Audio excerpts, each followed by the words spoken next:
A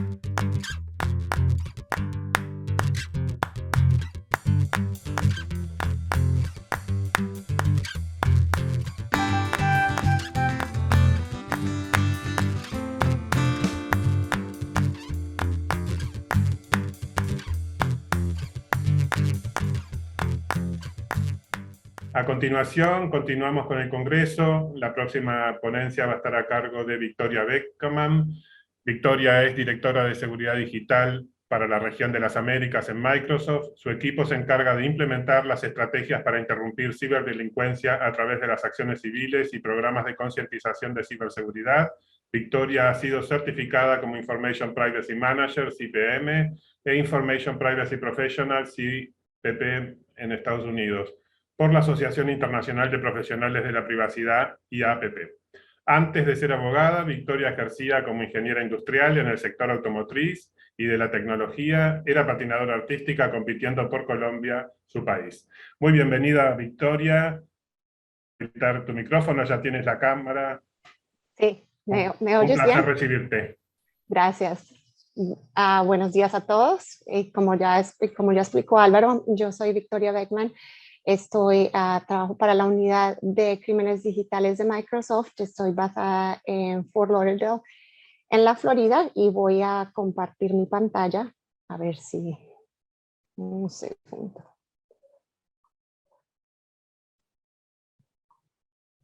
Ok. ¿Se puede ver? Sí, perfecto. Ok. Bueno, entonces hoy vamos a hablar de tendencias en ciberseguridad y preparé una presentación que habla no solo de las tendencias, sino lo que hacemos nosotros en Microsoft y lo que es mi trabajo día a día. Okay. Para ustedes que están relacionados con el mundo de la ciberseguridad y con ISACA, esto no son noticias nuevas. Hay muchísimas, está incrementando los crímenes digitales. Por la pandemia especialmente vimos un incremento en ataques de ransomware, en ataques de business email compromise y también ataques a infraestructura crítica, y ataques simplemente porque las compañías no tenían un plan o no sabían qué hacer, y de la noche a la mañana les tocó tener una fuerza de trabajo trabajando desde la casa, a lo mejor no con los sistemas que se deberían tener, no con todos los requerimientos de seguridad, de ciberseguridad, de acceso, de pronto compartiendo computadores. Entonces tenemos un 3% del porcentaje de personas que hacen clic en campañas de phishing. 101 es el promedio de número de días entre una infiltración a tu sistema y la detección. Más o menos 24 a 48 horas para que el atacante tenga control completo de la red, y el costo promedio y esto es en dólares, es 3.9 millones, que obviamente... que obviamente si pensamos en una compañía que sea de tamaño mediano o pequeño, pues prácticamente estaría en la bancarrota después de una cosa de estas. Igual, como decía, estamos en un sistema creciente de atacantes. No solamente son atacantes individuales o atacantes a ciertas compañías como Microsoft o Google o compañías grandes, sino que están en diferentes medios y se están volviendo más sofisticados. Incluso hay algunos países en los que hay, por ejemplo, compañías en las que la persona viene a trabajar, tiene beneficios, tiene descansos para ir a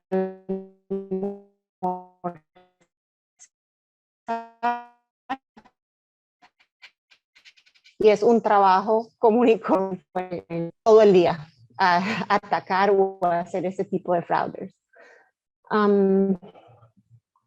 Voy a pasar rápido por esto porque quiero concentrarme un poco más en lo que nosotros hacemos como unidad digital y lo que estamos viendo, las tendencias que estamos viendo. Este es nuestro Chief Executive Officer, explicando que la seguridad es nuestra principal prioridad. Estamos comprometidos a trabajar con otros en la industria para proteger a nuestros clientes, y esto lo vamos a ver en los acuerdos que les voy a presentar que tenemos nosotros con otras compañías públicas y privadas. Okay. Porque es importante y porque es diferente lo que hacemos en Microsoft en cuanto a crímenes digitales. Tenemos la tecnología, obviamente. Tenemos, en cuanto a operaciones, tenemos todo un laboratorio médico desde Estados Unidos hasta Argentina. Y tenemos 2 laboratorios, uno en el estado de Washington, uno en Colombia, con gente dedicada a hacer este tipo de investigación y de analizar los números, abogados, administradores de empresas que nos dedicamos en un equipo multidisciplinario a mirar formas de combatir este tipo de crímenes. Y también, obviamente, tenemos asociaciones políticas y asociaciones con entidades privadas y gubernamentales para que nos ayuden compartiendo la información y con operaciones en 2 diferentes países. Entonces, nuestra misión es liderar la lucha contra la ciberdelincuencia para proteger a nuestros clientes y promover confianza global en Microsoft. Como lo decía, usamos diferentes herramientas. Una es la tecnología, también tenemos análisis forenses, asociaciones públicas y privadas, acciones civiles en todo, en el caso de Latinoamérica, en toda Latinoamérica tenemos abogados entidades gubernamentales para hacer referencias criminales, sobre todo en casos de explotación a menores, pero también tenemos casos civiles en los que tratamos de una forma legal de desmantelar todos estas redes de criminales. Y trabajamos conjuntamente con cuestiones de políticas y leyes, legislación en nuestros países para que estén avanzados y para que podamos en realidad utilizar y ser creativos con estos medios legales para combatir el cibercrimen. Muchas veces la legislación no ha avanzado al mismo paso que la tecnología avanza, entonces no hay cómo hacer un proceso criminal o civil contra ciertos tipos de casos. En cierta jurisdicción no hay unos estándares de ciberseguridad, por ejemplo, que las compañías puedan seguir.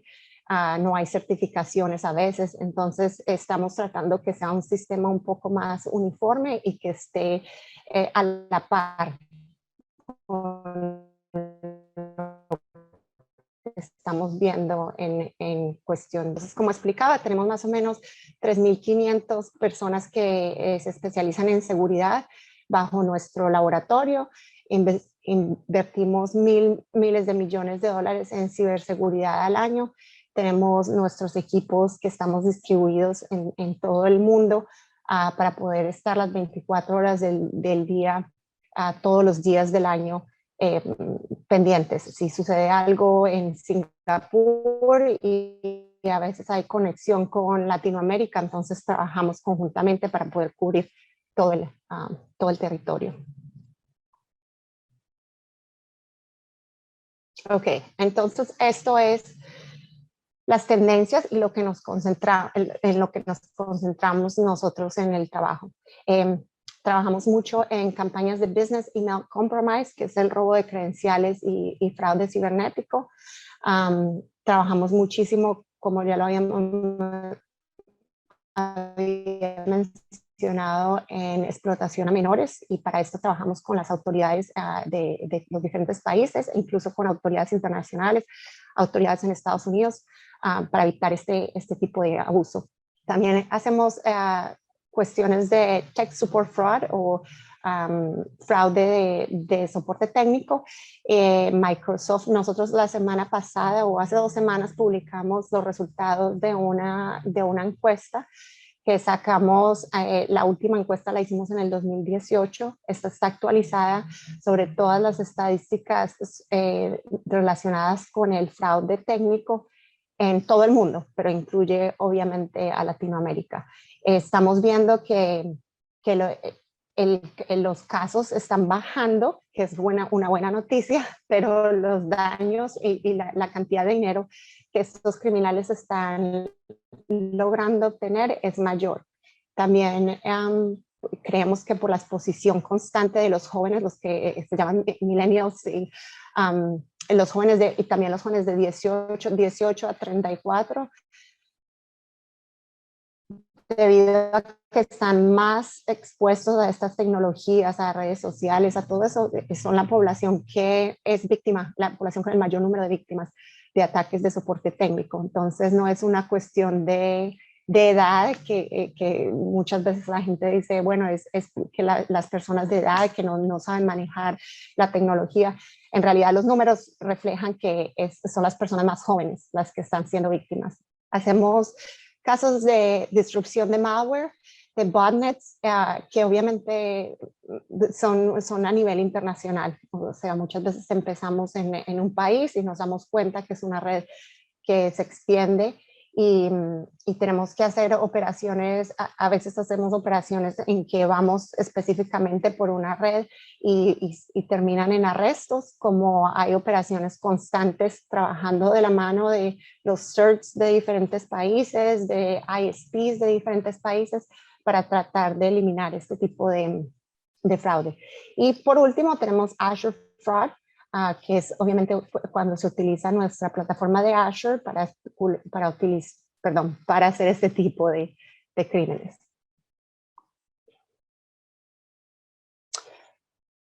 Como vemos aquí también, esto es el resultado de una encuesta que hizo Microsoft igual, y simplemente muestra cómo se está cambiando la legislación de los diferentes países de acuerdo al tipo de crímenes cibernéticos y a las necesidades de las compañías y de la población en general.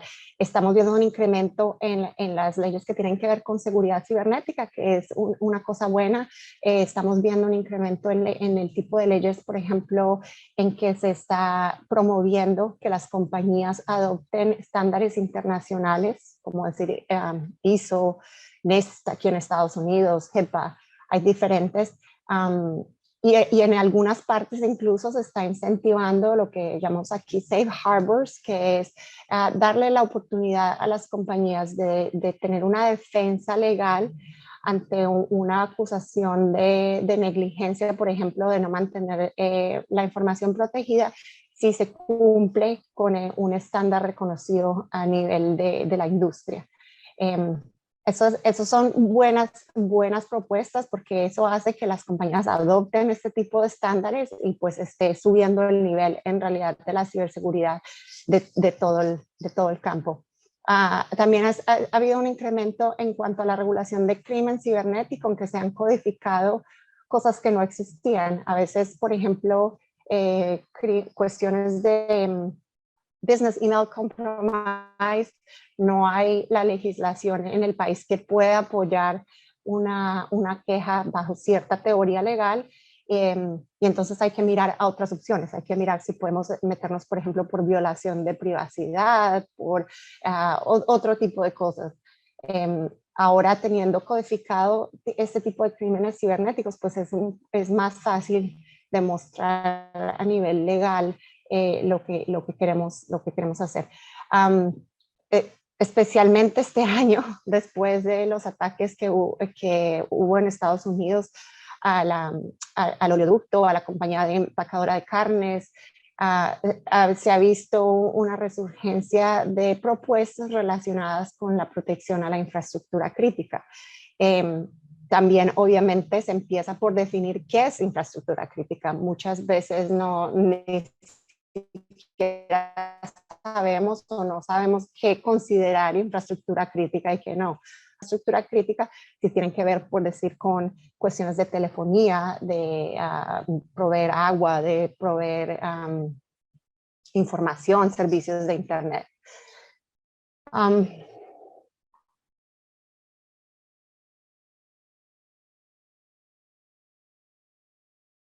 Ok, y como mencionaba, también cómo podemos hacer esto a nivel global, es el uso compartido de inteligencia. Nosotros hacemos muchísimas operaciones, muchísimos programas, investigaciones de los dos tipos, civiles y criminales, con muchas otras organizaciones a nivel mundial,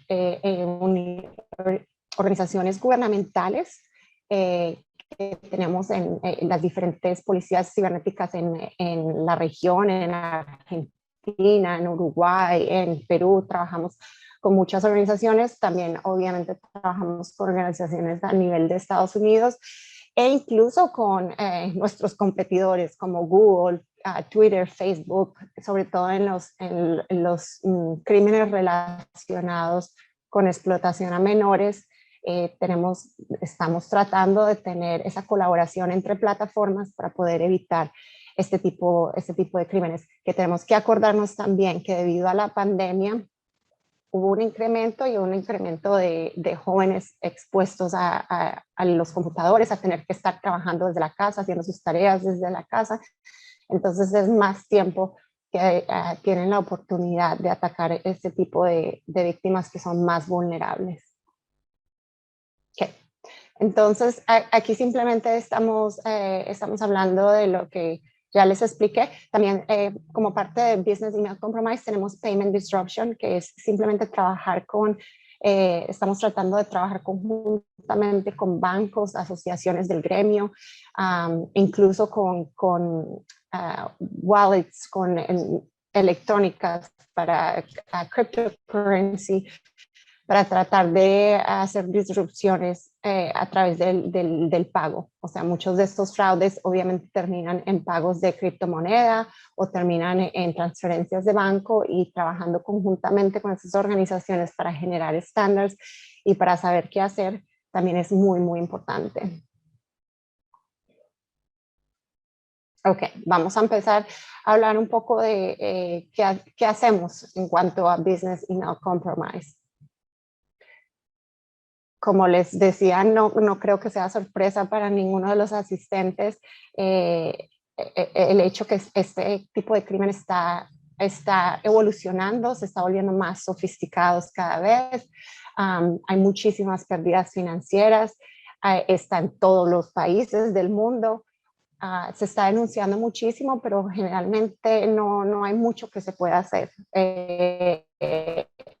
Algunos países, incluyendo Estados Unidos, tienen páginas en que las víctimas pueden denunciar, pero en realidad lo que se puede hacer es dar información que puede servir en el caso que se vean patrones específicos, que tenga información de una red activa a nivel mundial. Pero en cuanto a recuperar el dinero una vez la víctima ha hecho transferencias, por ejemplo, bancarias, a veces es muy difícil. Han habido operaciones en conjunto con el FBI en que se establecen los sitios de billeteras de criptomoneda que las administra el FBI como tal, que fue el caso en el ataque que hicieron acá al oleoducto, y de esa forma se puede recuperar. Pero en realidad muchas de las transacciones suceden en que los de dinero están en otra jurisdicción, la ley es diferente. Entonces, si por ejemplo un pago se va a un banco en China, a un banco en Irán, es muy, muy difícil lograr colaboración y que en realidad se pueda hacer algo para ayudar a la víctima. Entonces, ¿qué es lo que hacemos? Obviamente lo que estamos tratando de hacer es disrumpir, desincentivar, fortalecer y colaborar. Como explicaba, nosotros estamos constantemente mirando ejemplos y qué actividades está pasando en Internet, en nuestros productos, en la nube, para poder hacer estos programas, estas campañas en que tratamos de hacer disrupción o en que compartimos información con las autoridades competentes para que ellos puedan ayudarnos y hacer también, parte de esto también es muchísimo educación a los empleados, a las mismas personas que están trabajando con este tipo de crímenes y a la población en general, para que sepan qué se debía hacer, qué no se debía hacer, qué tipo de banderas rojas hay que mirar para evitar este tipo de fraudes. Hasta ahora en nuestra unidad, la operación más grande que tuvimos a la fecha terminó con, nosotros proporcionamos las pruebas, los reportes de inteligencia, toda la evidencia de varios años de actividad y terminamos con la ayuda de las autoridades, obviamente, en 74 arrestos en Estados Unidos y en diferentes países, más o menos 2.5, 2 millones y medio que fueron confiscados. Se hizo la disrupción y recuperación de 14 millones en transferencias que fueron fraudulentas. Como vemos en el mapa, incluía varios países en Europa, algunos países en Asia, Canadá, Estados Unidos. Y con la otra operación que fue Rewire, tuvimos 281 arrestos en Estados Unidos y en el extranjero, casi 3.7 millones confiscados. Y también hicimos recuperación de dinero de transferencias fraudulentas. Entonces, este es el tipo de operaciones que nosotros hacemos y que logran evitar estas VC, este fraude antes que suceda. Vamos a hablar ahora de soporte técnico. Más o menos 3 de 5 personas experimentaron una estafa de soporte técnico. Recibimos más o menos, bueno, este número bajó en el número que publicamos la semana pasada, bajamos a 6.500 quejas recibidas al mes.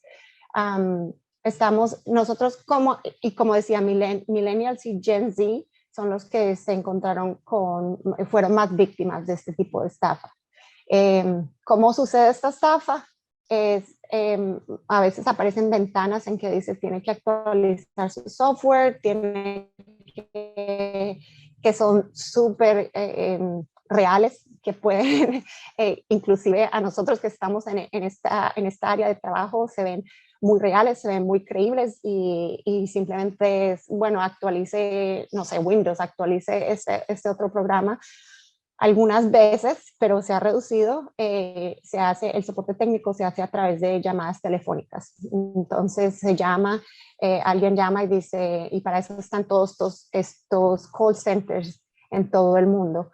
Tenemos muchos casos en India en que llaman a la persona, le dicen, nos da por favor permiso de entrar remotamente. Y bueno, pues ahí toman control de los computadores y ya sabemos qué pasa, termina en fraude. Algunas también, otra de las compañías que también tratan de impersonar mucho es Apple, llamando a las personas diciéndole, bueno, tenemos algo con su teléfono, notamos algo con su teléfono, y después piden pagos de esa forma o tienen acceso a las cuentas. Nosotros, como explicaba, igual, la educación es muy, muy importante. Estamos constantemente no solo haciendo seminarios y presentaciones, pero tratando de tener materiales explicándole a la gente que Microsoft no va a llamar, que no forma, que se fije muy bien en las ventanas, si tiene alguna pregunta que nos llame directamente a nosotros. Y bueno, ya como última opción en el equipo de nosotros, igual hacemos acciones legales para demandar cuando tenemos suficiente evidencia y tratar de recuperar y darle alguna recuperación de dinero a las víctimas, y también para desmantelar este tipo de call centers. Por ejemplo, en la India hemos tenido equipos inclusive que han presentado las pruebas. La policía ha ido y ha desmantelado todo, encargado materiales, teléfonos, o sea, toda la operación para desmantelar este tipo de... Y bueno, estos simplemente ejemplos de cómo se ve este tipo de ataque. Veo algo en el chat, no sé si alguien tenga alguna pregunta. Oh, la cámara. Ok, voy a apagar mi cámara un segundo.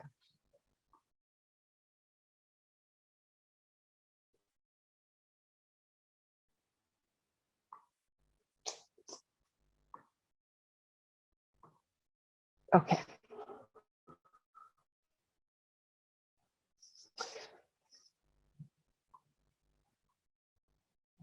Bueno, y esto es algo un poquito alarmante y es simplemente para mostrar la cantidad de opciones que hay para cometer este tipo de fraudes. Viene en modo de como de comerciales, de publicidad, de actualizar, de llamadas, de cosas que parecieran que vienen de redes sociales. Y algo que nos ha servido muchísimo para combatir este tipo de crímenes y que es una tendencia también que estamos viendo, es que podemos usar la inteligencia artificial para hacer estas disrupciones a gran escala. Entonces tenemos sistemas de inteligencia artificial que están haciendo este filtrado sofisticado y a escala de la información y aprendizaje supervisado para poder detectar el tipo de conducta que necesitamos encontrar y poder seguir. Entonces, como se podrán imaginar, nosotros recibimos muchísima información constantemente y necesitamos estos sistemas de inteligencia artificial y estos algoritmos que nos ayuden a filtrar y a seleccionar solamente lo que necesitamos. Una vez identificamos una vulnerabilidad o un factor de alto riesgo, entonces también usamos esa inteligencia artificial para separar y filtrar la información de manera que obtengamos las pruebas y la evidencia que necesitamos. Ahora voy a compartir un poco sobre explotación de menores. El equipo de explotación de menores en realidad es un subequipo dentro de mi equipo dedicado solamente a eso. Entonces es una explicación un poco más complicada y más compleja, pero en general, obviamente lo que estamos tratando de encontrar y de prevenir son imágenes que se consideren de abuso sexual infantil. También, como se podrán imaginar, es constantemente las imágenes que están entrando a Internet y a los sistemas y las imágenes que nosotros recibimos. Entonces, para esto tenemos igual sistemas de inteligencia artificial. Por ejemplo, tenemos un programa que se llama 4DNA, que está en la nube y está en video, en que puede en realidad identificar este tipo de fotos, separar si son deepfakes, si son de verdad imágenes de, de menores. También trabajamos en conjunto con organizaciones como el NEMEC, que es el centro ya se me olvidó, pero es algo como National Center for Exploited Children o algo así. Pero es el centro acá en Estados Unidos que trabaja a nivel internacional con diferentes entidades gubernamentales, diferentes policías para tratar de evitar esto y bajar estas imágenes. Y obviamente nosotros una vez tengamos información confirmada de que las personas están haciendo esto, entonces nosotros los vetamos de nuestros servicios para que no puedan usar la nube, no puedan usar email sostenido en las plataformas de Microsoft o ningún tipo de programa o de software que pueda ayudar a eso. Esto es simplemente un ejemplo de cómo este software que tenemos de 4DNA puede identificar si en realidad es algo relacionado con explotación infantil o no, o si es real o si no es real.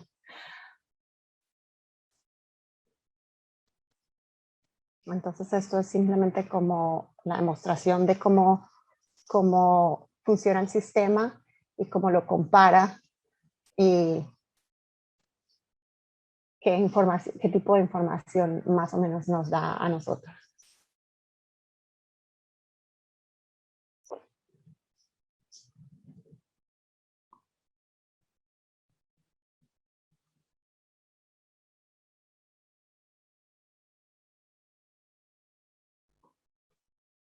Oh, veo una pregunta. ¿Cuál es la fuente de información de las imágenes analizadas para definir si se trata de explotación infantil? O sea que Microsoft analiza las fotos que subimos a nuestros correos o nube de Outlook, por ejemplo. No, no es que nosotros necesariamente estemos mirando las fotos de cada persona. Nosotros trabajamos, como explicaba, con el Centro de Explotación a Menores, y muchas de las cosas que hacemos es si hay actividad, o sea, si hay actividad sospechosa porque la persona está creando diferentes cuentas y hay ciertas palabras que son triggers, que son como targets de este tipo de conducta. Entonces ya se puede pasar a este tipo de filtros de mirar qué información hay. Pero trabajamos, nosotros en realidad a NCMEC no les damos ninguna imagen, no les decimos, mira, los reportes que nosotros entregamos se llaman reportes especiales y simplemente es un listado de actividad sospechosa que nosotros creemos que es sospechosa, que está relacionado con este tipo de explotación a menores. Lo enviamos a NCMEC, NCMEC lo evalúa y mira si necesita si referirlo a la autoridad competente. Entonces, en realidad, que no es lo mejor para nosotros. En realidad, nosotros no sabemos qué pasa de ahí en adelante. Digamos, le damos hoy a NCMEC un reporte especial mostrando actividad de una cuenta, mostrando que más o menos según la actividad parece que fuera este tipo de explotación a menores. NCMEC con eso hace la investigación y decide si se lo quiere dar a la policía de Brasil, por ejemplo. Y la policía de Brasil puede ir y arrestar gente, puede hacer, bueno, lo que tenga que hacer, como puede que no, si no tienen los recursos, si no les parece importante, si no, bueno, por muchos factores. Y sea como sea, nosotros no nos damos cuenta. Simplemente mandamos el informe a NCMEC y ellos deciden. Ok.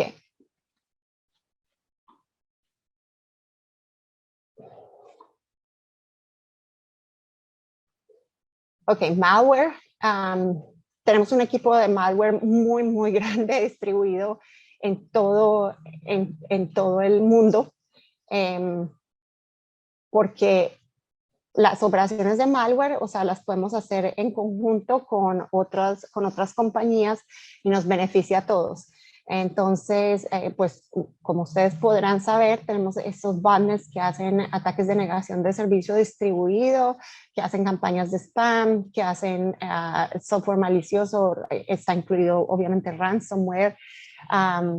Entonces, igual, lo que nosotros tenemos es un laboratorio que analiza información y analiza actividad en la red. Entonces, una vez se identifica, tenemos un laboratorio también que se dedica, de ingenieros que se dedican a la ingeniería inversa para tratar de descubrir cómo están haciendo esos ataques y tratamos de hacer la disrupción. Para esto no trabajamos solos, obviamente tenemos que trabajar en conjunto con, por ejemplo, con ISP o Internet Service Providers en la región, en que igual, parecido a los otros casos, nosotros decimos, mira, encontramos a este malware, esta es la tecnología que están usando, así creemos que se puede combatir. Ustedes, como proveedores de Internet, pueden hacer la disrupción y entramos en acuerdos con eso. Hay algunas ISPs que no tenemos contacto, que no hacen, no tienen los recursos, pero en general. Ok. Veo en el chat que dice, tu equipo se entera si gracias a su alerta o trabajo se pudo salvar la vida de alguno de estos menores. Desafortunadamente, no. Hay algunos casos en los que nos dicen simplemente más por cortesía, sobre todo cuando hay arrestos, arrestos así significativos, digamos que el caso se refirió a Uruguay y la policía de Uruguay logró arrestar a alguien y encontrar evidencia y por cortesía nos dicen, bueno, gracias, miren, hicimos esto. Sí, pero de resto no nos tienen que informar y no, desafortunadamente no nos damos cuenta qué pasa. Ok, entonces, continuando con malware. igual, estos son ejemplos de cómo se ve. El típico que se ve como si la persona estuviera entrando a su cuenta de Google o estuviera actualizando Outlook o estuviera entrando inclusive a su email del trabajo. Y bueno, pues así entran todos, así entra este software a acabar con los sistemas o a tomar control con los sistemas. En el caso ransomware, muchas veces a encriptar y a pedir recompensas. También hemos visto en el caso de Phosphorus, este tipo de malware específicamente, que se crean muchos perfiles falsos de LinkedIn y se ha llegado al punto inclusive de hacer entrevistas para trabajos que no son de verdad, que no son de verdad trabajos. Y bueno, veo también otra pregunta que dice, ¿cómo establecen los canales de comunicación con los ISPs de cada país? ¿A través del gobierno o directamente con los ISPs? Natasha, esta es una pregunta muy, muy buena porque esto es un poquito, digámoslo así, mi dolor de cabeza al mismo tiempo todos los días. Nosotros tenemos, parte de las tareas de nosotros del equipo es eso, es tener la comunicación con los ISPs, hacer contactos, explicarles qué hacemos, explicarles cómo se maneja la información y que ellos colaboren con nosotros. Entonces, yo tengo un equipo de abogados, un abogado en cada país, Perú, un abogado en Colombia, un abogado que trata de trabajar con estas ISPs, encontrarlas y hacer esa relación. No con el gobierno. Con el gobierno trabajamos también, pero también hacemos las relaciones con el gobierno, porque obviamente con los dos tipos de organizaciones tenemos que tener acuerdos sobre qué información se puede compartir y qué estándares se pueden seguir. Nosotros, por leyes de privacidad y de ciberseguridad, hay muchísima información que tenemos por ser Microsoft que no la podemos compartir con gobiernos o con ISPs, que por ejemplo, muchas de esa información, si la pide un gobierno, tendría que tener una orden, tenía que tener aquí en Estados Unidos un subpoena y se hace es otro equipo el que se encarga de esas peticiones directamente de los gobiernos. Ok. Veo otra pregunta que dice, ¿ustedes publican informes sobre ataques DDoS principalmente que se hayan producido en LATAM? No tenemos uno actualizado, Pablo. Nosotros publicamos muchísimas cosas, pues en el orden como que vayamos. Tenemos, déjame pensar, creo que publicamos algo en el 2019, pero no tenemos algo actualizado ni algo que cada X cantidad de meses o de años se publique.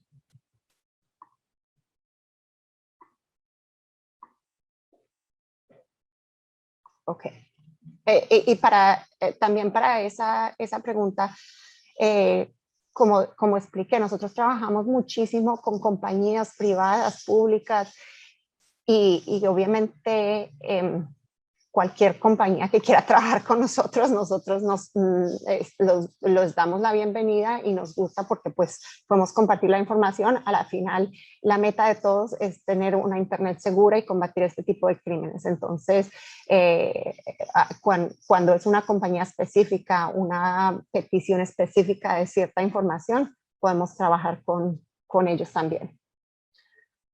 Bueno, las víctimas específicas de este tipo de ransomware en especial fueron Estados Unidos, Irán, Reino Unido, Canadá y Alemania, pero como ven aquí, hubo algunos ataques también en Latinoamérica. Un programa que tenemos que funciona muy bien y que va a lo mismo que decía de trabajar con otras instituciones es lo que llamamos CTIPS o Cyber Threat Intelligence Program. Nosotros, la información que recibimos, obviamente no estoy hablando de información personal, estoy hablando de información de actividad o información agregada, que sobre ataques, sobre vulnerabilidades, sobre todo este tipo de panorama cibernético que estamos viendo. Entramos en estos acuerdos que se llaman CTIPS con compañías para que ellos tengan acceso a esa información y nos puedan, y a cambio nos puedan ayudar cuando queremos hacer estas disrupciones en que podamos decirles, miren, necesitamos esto, necesitamos que nos ayude con este botnet, que nos ayude bueno, sea lo que sea, con estas páginas a que no estén funcionando más. Y las compañías o los gobiernos tienen acceso a esto que se llama Command and Control, o C2O, que es como un dashboard con todo este tipo de información de crímenes por país, por tipo de ataque, cómo fue, bueno, información que las compañías pueden usar. Esto también obviamente sirve para educación y para orientar las campañas a los consumidores y a la población en general sobre cómo se tienen que cuidar y qué tipo de higiene de ciberseguridad tienen que tener.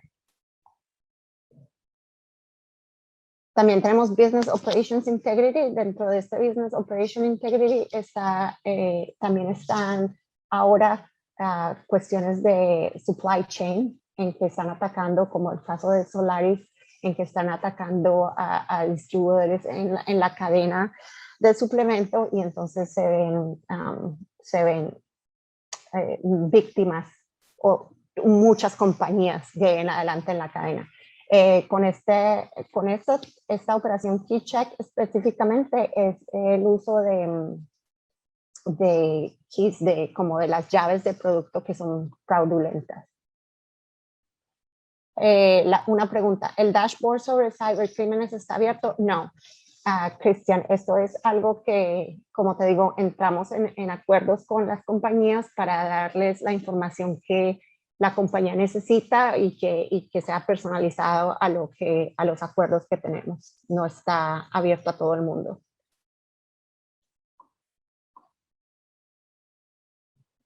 Ok, entonces ya por último, esto se ve como algo que es demasiado obvio, pero siempre es bueno recordarlo, que se deben aplicar los parches rápidamente, especialmente a los equipos y servidores expuestos a Internet, mitigar el robo de credenciales, implementar la autenticación multifactor o sin contraseña, especialmente ahora si empleados están trabajando desde la casa y que pueden estar no teniendo accesos seguros a Internet, no estar utilizando VPNs, estar compartiendo un computador con los hijos, los esposos, o bueno, un computador para toda la familia. Obviamente capacitar a la gente en cuanto a ataques, no solo de phishing, pero en realidad en todo este tipo de crímenes, y de pronto poder facilitar que se puedan reportar este tipo de casos. En el caso de Microsoft, por ejemplo, con Outlook hay una herramienta para poder reportar este tipo de casos y reportar fraudes. También tenemos un portal para reportar fraudes de soporte técnico. Toda esta información es muy importante porque nos ayuda a nosotros a saber qué está pasando, dónde y cómo podemos cambiar nuestras estrategias para tratar de enfrentar este problema y estos crímenes. Y obviamente reforzar su postura de seguridad. Es muy importante no solo tener los componentes técnicos, físicos, administrativos para poder cumplir con todo esto. Esa era la presentación que tenía. No sé si tienen más preguntas. No quedan más preguntas, Victoria. Simplemente agradecerte. Ha sido una presentación excelente, un paneo genial de todas las tareas más que importantes que realizan en tu unidad y equipo. Así que muchísimas gracias. Las preguntas ya las fueron cursando y las respondiste en línea, así que es fantástico. Muy bien. Si alguien tiene alguna pregunta adicional, me puede contactar, me pueden enviar mi email o contactarme por LinkedIn. Sin Muchas duda gracias. te la haremos llegar. Muchas gracias. Gracias.